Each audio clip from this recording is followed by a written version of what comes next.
So this may sound funny, but actually it's not. Audio eyinza okusoundinga funny gy'oli naye ng'ate it's not funny at all. Lwakuba nti the whole idea why this may sound funny to you is because Uganda Human Rights Commission is a joke. And I'm going to repeat this. Uganda Human Rights Commission is a big joke. A very, very big joke. Naye nga sinnaba na kutandika, njagala otegeere lwaki Uganda Human Rights Commission is a big joke. Now, mu Uganda Human Rights Commission ye institution oba ekitongole ekiyina okulwanirira eddembe ly'abantu. Ekitongole ekyandibadde ekisinga okuba independent. You know, Uganda Human Rights Commission, even with its former leaders, with the current regime, it has always been a joke. Naye bali abakulembeze abalala babaddenga baswala ko. I remember one of the person ayaliko chairperson wa institution eno yali Alhaji Medi Sozi Kagwa kati mugenzi ayaliko chairperson wa Human Rights Commission kati mugenzi. Olaba nti yali tight nnyo ku report ze yakolanga nti tiyalina nnyo freedom naye yagezangako. You know, waliwo omuntu gw'otunula n'ogamba okay, that person has failed but he has done his best. That person has failed but he has done his best. Even ku mulembe gw'omugenzi Alhaji Medi Sozi Kagwa, they didn't even reach 60% of what they are supposed to do, but they tried. Ngobatuna nolaba nga bagezezaako report bazikoze lwakuba tewali asobola kubayamba olwa government eriwo. So even though it wasn't that helpful, but it wasn't a joke. Ngesaawa zino. Why is it a joke? Gwe muganda wange atamanyi chairperson wa Uganda Human Rights Commission esaawa zino ayitibwa Mukyala Mariam Ngadia. Ono yali former deputy IGG. Kinjagala otegeere nti ye y'omu kuba yes ba General Museveni. Okitegeera we ngamba ba yes tubalina mwebali abo bangi actually bebasinga obungi mu government ya NRM. Yagala nkuwayo example, prime minister wammwe is a yes woman. Bangi nnyo naye kati njagala nkuweemu ab'amaanyi nnyo. Prime minister wammwe is a yes woman. Speaker wammwe, she's a yes woman. Tunuulira kati IGG aliko, she's a yes woman. Now I am not trying to demean women. No, I support women, abakyala okubeera mu bifo bino kubanga ne ba yes men nabo tuyina bangi nnyo bebasinga n'obungi. I want to make that clear. But somehow ogenda n'okirowoozamu n'ogamba, is it really to balance the cabinet? Oba ate abakazi banguwa nnyo okuyisaawo ekintu kya General Museveni? That is something that I want you to think about. Is it really bafuna emirimu gino on merit? Oba banguya okuyisaawo ebintu? They are easier to say yes.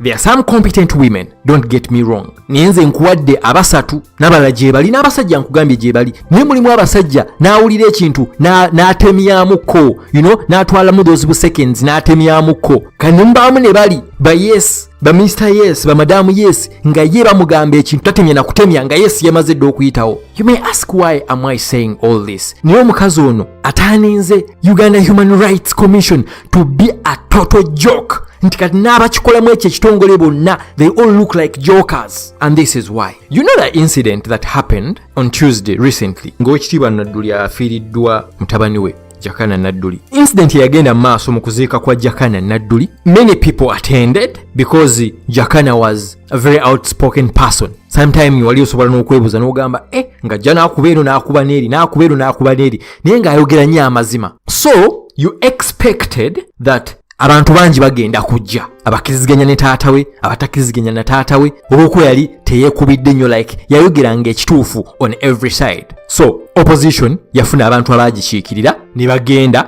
and they were welcomed. If there was any person ayagamba nti you are not welcomed mwe kubanga muli wa opposition, yandibadde Haji Nadduli. Engeri president waffe gy'ataaliwo, ab'ekitiibwa be nalaba abakiikirira ennyo, it was David Lewis ne chairman Nyanzi. They were welcomed. And then this goon comes from nowhere, looks like a thug, no attachment, no responsibility, doesn't attract any kind of respect. Abasinga bamumanyi kuba miranga, like abasinga kyekyo bamumanyiko ogusajja ogukulu ogudda ku social media nekutandika okukabanga amaziga buli lunaku ne gufeesa. Like, you know, there are some people abajja mu kitundu n'omutula n'ogamba n'omwawo respect nga tannaba nakubaako kigambo kyonna kyayogera, and then there are those goons najja mu kitundu nga mwena mumulaba ng'omubbi talina gyagwa, and then this person says aba NUP tebalina kwogera ku mukolo. Like, gwengani. The unfortunate part of it is that he's protected. So you may think nti asaaga naye nga actually tasaaga. and you can't really know because the whole incident may have been even planned. But you don't have a right to come ku mukolo gwe batakumanyiko nojja notandika okudictatinga this one yalina okwogera ono talina kwogera mutemuyina kwogera like gwengani. Now whatever happened, you all saw it, and then this same man comes out ng'atudde mu motoka ya poliisi nga poliisi owa poliisi alinga na shofa we. Nze nsaasira nnyo n'abapoliisi really obeera okya shofa ow'omusajja ng'oyo like a driver, naye mu maaso ga poliisi omusajja n'agamba temumanyi nti nze nali nkulira Nalufeenya. Now the Nalufeenya he is talking about emanyiddwa nga one of the places ezasinga okutulugunya abantu to an extent even ku regime ya General Museveni baatu okugamba nti bagenda jiggala because what happened in Nalufeenya kyali kibi nnyo. And then this man in front of police n'agamba yeekuliranga e Nalufeenya mu maaso ga police n'agamba munaku ezitali ntono nnyo mu bbanga tono nnyo ngenda kutta abawagizi ba NUP bana. Kalino waliwo gamba nti ekigambo akyogedde mu Luganda but he says it in Luganda n'amala n'akizza ne mu Luzungu to make it clear nti naawe atategeera Luganda kankikuddire mu Luzungu if you people follow very well. Naye nga poliisi yemuvuga emutwala. Now ojja kunsonyiwa okutwala eyo namukimanyi saagalanga nnyo okukola audio zino nga mpanvu but I wanted omuntu oyo atategeera kikigenda maaso ategeererwa kinkugamba nti Uganda Human Rights Commission is a big joke. Ono omukyala Mariam she's also a big joke ku bintu byonna ebigenda maaso mu Uganda ebika by'amaziga ebifaananyi tubaidde tubipostinga bajjajja bakaaba bamaama bakaaba abaana bakaaba you've been seeing those pictures. Bajjajja bavaayo omwana wange yali yandabirira omwana baamutwala bamaama ne bavaayo omwana waffe muleeta abaana baffe abaana baba abducting abaana babatocharinga abaana obwana obuto nze taata baamutwala tetusoma tetulya nga ebukaaba NUP ebadde baparadinga nga abantu bano since the year began. Tetuvudde ku ekyo kyokka story ne muzuulira abaana ne bajja ne bazinyumya. Waiza recently yakola live number almost 1 hour nga anyumya torture to an extent nti Jonah owa Ghetto TV somehow yalina n'okukikomya because obudde bwali bungi. But can you imagine, because it was taking a lot of time, but can you imagine talking about torture for 1 hour and so many other incidences? The Kakwenzas, what happened to Kakwenza n'abalala bangi nnyo. Buli week nolaba Bobi Wine nga apostinga ono bamukutte ono bamututte ono bamukomezaawo ono bamutulugunyiza ono bamukubye kino ono bamukubye kiri. Uganda Human Rights Commission ng'esirise tewaliwe mugiwulira wonna nga basirise ne tupostinga videos nga bapoliisi bakuba abantu nga basirise. Tugenda ntugamba nti you know there's that saying ennaku zino kyetwogenda tugamba naye Katonda ali kusonyiwa ne Mariam Wangadi asime Mariam Wangadi kweli gwe Katonda ali kusonyiwa oba bino ebirala tobiraba bamaama badde tobalaba abakusinga obukulu bajjajja abaana obwana obuto bwozaala and you ignored all that. Naye kisinga okwewuunyisa incident eyo gye nkugambye yabaddewo nga baziika Jakana Nadduli. Immediately after that nasomye police report oba police statement mu butuufu nasese because ate that nga Fred Enanga atoyo ye is a big joker to an extent n'ebintu ebirifani takyabikola. You know omuntu afuuka joke n'abeeranga newakola joke tokyasobola gisekeramu. Nasoma statement ya police nensigala nga nseka busesi but because it was Fred Enanga nenkireka. You know oba ina mukwano gwo oba ina pattern oba omuntu yenna ng'alimba nnyo nga buli kaseera abeera akulimba ekintu kituuka ne kituuka nga kibi nnyo to an extent nti asobola okujja n'aba nga akubuulira mazima naye ng'olowooza era akulimba. Munnange nga biri ebirala bye mbadde nkugamba byonna abaana be bawamba abaana abali mu kkomera be batulugunyiza nga Uganda Human Rights Commission terina kyeyogera. Olunaku lwajjo mangu nnyo just after a day Uganda Human Rights Commission yabadde ekoze statement ng'eyogera ku biki ebyabaddewo mu kuziika Jakana. I was surprised. Naye kyasinze okunyumira ku statement gye baakoze okumanya nabo bamanyi nti okuva omukyalo ono we yajja we yafuuka chairperson wa Uganda Human Rights Commission tebakyalina mulamwa. Mu statement gye baasoose okukola baasokeseza paragraphs namba oba 2 nga beeyanjula because babadde batubuze ku maaso nga beeyanjula ki kye bakola. You know you always hear something nga bagamba nti omukulembeze waaba akoledde ebintu ebirungi eggwanga talina kubyogerako like biba byeyogerera niyo waba takoze be bowulira amasanyalaze tugaleeta wali enguudo tuzizimbye niyo omukulembeze waaba akoze ebintu ebirungi like talina kubyogerera muba miraba. Mu statement gye baakoze osobola ogenda n'ogisoma. I'm not going to read it all ngenda kusomeramu bimu na bimu. Mu introduction y'eno statement yabadde bwet statement of events that unfolded at the burial of the late Jakana Sulaiman Nadduli. Uganda human rights byonna ebintu ebibadde bigenda maaso mu ggwanga nga basirise. Yayogedde what happened mu kuziika Jakana Nadduli. Naye gyasinze okunnyumira mu statement eno kikino baataddewo n'okuteekawo background. The Uganda Human Rights Commission is the national human rights institution that is constitutionally mandated to protect and promote human rights in Uganda. In execution of this mandate, the Commission monitors the human rights situation in the country and makes recommendations to the relevant stakeholders. In this regard, the Commission usually pronounces itself on critical emerging human rights issues and accordingly provides guidance to the country in the fulfillment of its mandate. Holiday. Like, bamanyi nti tetubamanyi twabeerabira. So bakoze introduction nti omanyi Uganda Human Rights Commission ye institute oba ekitongole ekirina omulimu okuuma eddembe ly'abantu era nga wetulaba embeera yonna ebeeraddewo ng'egezezaako okuviolating embeera ennungi ey'abantu oba eddembe ly'abantu tuvaayo ne tuwa advice oba ne tuguidinga ku ba stakeholders guidance in how this has to go on. Like, who doesn't know that? Niyo olw'okuba nti you that irrelevant you had to introduce yourself. So beeyongedde maaso ne boogera ku what happened. Sigenda bisoma bino mwina mubimanyi what happened ne babyogerako ne bagamba nti the incident which involved a mob of alleged mourners violently assaulting another, one Ivan Kamuntu Majambere, for reasons not yet established by the Commission is of concern to us given its human rights implications. The Commission has learned that the victim suffered severe body injuries. The Commission condemns the incident which not only disrupted the burial ceremony but also infringed on the rights of the family and others present to mourn their loved one in peace. We further condemn such acts of intolerance among the citizens and call for respect. So the statement osobola okugenda n'ogisoma. There are 2 pages. Ne page ey'okubiri eriko recommendations osobola okugenda n'ogisoma nga ba-advisinga police kiki balina okukola. Strengthen its community policing and neighborhood watch programs across the country. Gwe Uganda yenna ne ubanga tuyagala nkyukakyuka like really mu bintu byonna ebadde bigenda maaso nga Uganda Human Rights Commission esirise ekintu ky'amajambere kyabadde kinene nnyo.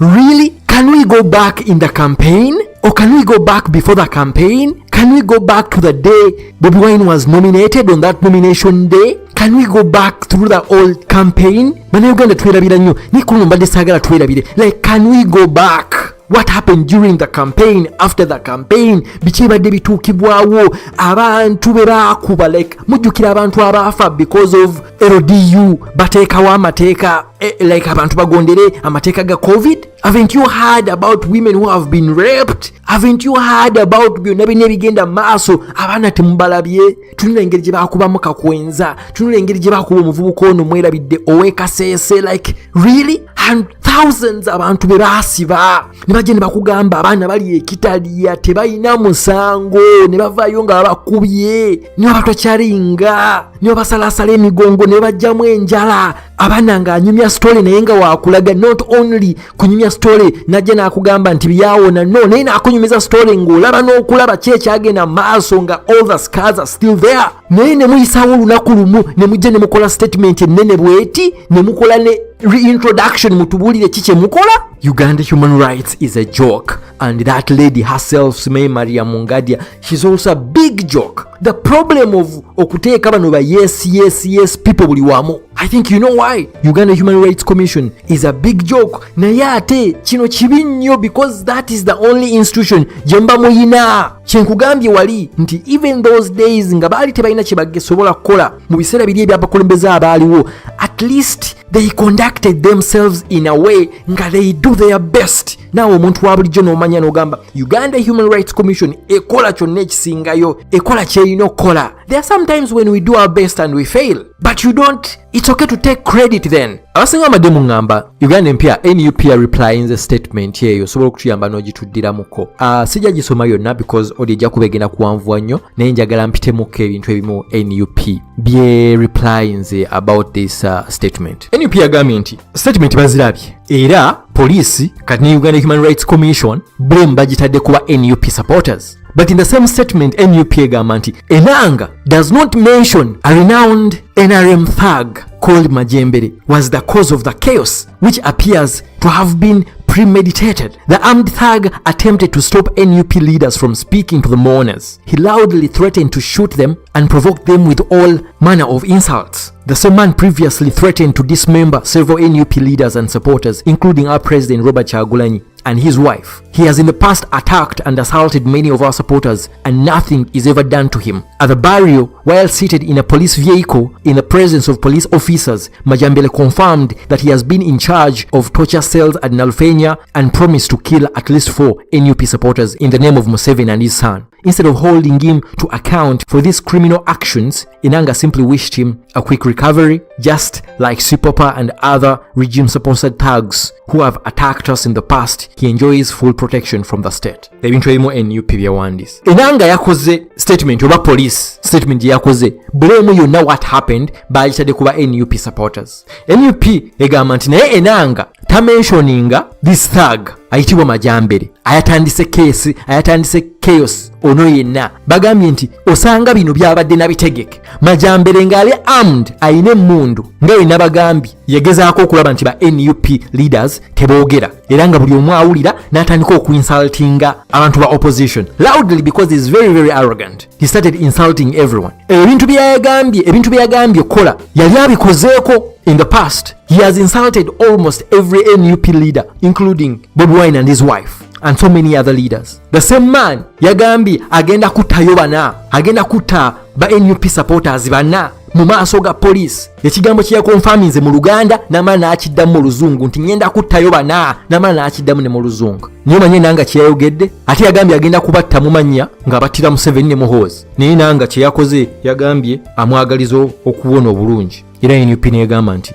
nga olaba state sponsored thugs abalala nga Sipapa in the past bano bonna balina state protection. Bayogedde ku statement eyo gye mbadde mbagambe ya Uganda Human Rights Commission eyasayiningibwa ne chairperson yaliko kati Mariam Wangadia. Naye nga wenkugambye NUP yagambye tebadde surprised nti Uganda Human Rights Commission bakoze kino kubanga mujjukira ebiseera biri omukyalo nga yakajjako alina statement gye yakola n'agamba nti ate abantu be bataakinga security forces oba mujjukira security personnel. Statement ezimu yasooka okukola nga bakamulonda yagamba nti oba bakizuula something like that nti abantu abasinga be bataakinga bano ba security personnel. So NUP teyabadde surprised okuba nti nabo tebakondemiinze musajja ono be yakoze, tebakondemiinze musajja ono be yayogedde in front of police. Niye baavuddeyo obuvi ne balaba nti bagamba kino kyabadde kibi nnyo naye nga the same people oba the same commission has been loudly mute about extrajudicial killings. Bino biri mu statement ya NUP. The same commission which was silent when Jakana Nadduli was abducted, tortured and denied access to medical treatment for over a week. The same commission has been loudly mute about the extrajudicial killings, rape of women in detention,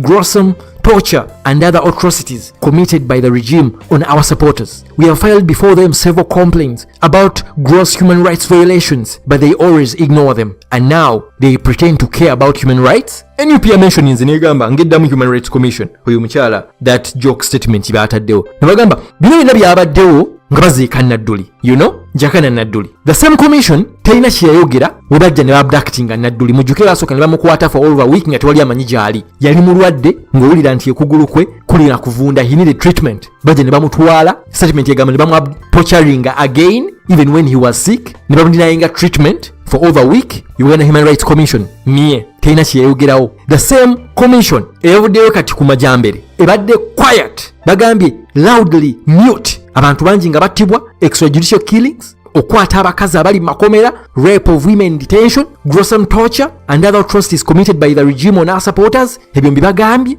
NUP egambye nti emirundi mingi nnyo babatwalidde report nga babalaga nga bawaaba eri gye bali. Ne most of the time reports zonna ez'okutorturinga ez'okukwata abantu the same UN Human Rights Commission ebadde nga ezignoringa. And now they pretend olw'okuba Majambere nti they care about human rights. NUP egambye essaawa zino bandibaddemu okunoonyereza the suspicious death of Comrade Jakana Nadduli, bandibaddemu kunoonyereza, but they are desperate to protect the criminals. Bagambye, but this is what General Museveni has done to our country. He has packed all institutions with sycophants ready to do his bidding at any time. Let us soldier on until we restore sanity to our nation and build state institutions which will serve the people of Uganda. Bagambye kyekyo General Museveni kyakoze institutions mu Uganda kuteekamu abantu be abakkiriza mu byonna kyaba abagambye. Nze bina bagambye ba yes, Mr. Yes, Madam Yes. Uganda Human Rights Commission is a joke, a big joke. To an extent nti baswala nabo bennyini okubaako statement yonna gye bakola basooka ne bajja